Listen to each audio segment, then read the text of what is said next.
Then Jesus got into the boat and started across the lake with his disciples.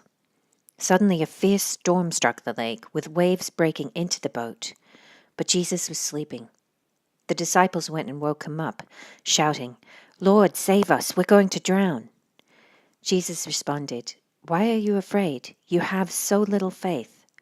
Then he got up and rebuked the wind and waves, and suddenly there was a great calm. The disciples were amazed. "Who is this man?" they asked.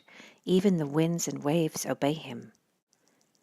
When Jesus arrived on the other side of the lake in the region of the Gadarenes, 2 men who were possessed by demons met him.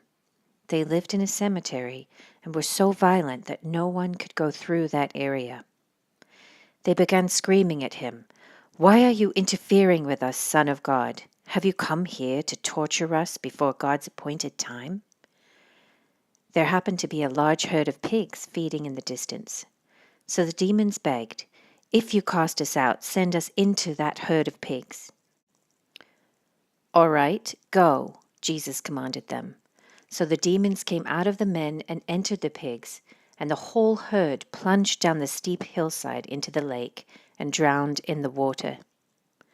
The herdsmen fled to the nearby town, telling everyone what happened to the demon-possessed men. Then the entire town came out to meet Jesus, but they begged him to go away and leave them alone. Jesus climbed into a boat and went back across the lake to his own town. Some people brought him a paralyzed man on a mat. Seeing their faith, Jesus said to the paralyzed man, "Be encouraged, my child, your sins are forgiven." But some of the teachers of religious law said to themselves, "That's blasphemy. Does he think he's God?" Jesus knew what they were thinking, so he asked them, "Why do you have such evil thoughts in your hearts? Is it easier to say your sins are forgiven, or stand up and walk? So I will prove to you that the Son of Man has the authority on earth to forgive sins." Then Jesus turned to the paralyzed man and said, "Stand up, pick up your mat, and go home." And the man jumped up and went home.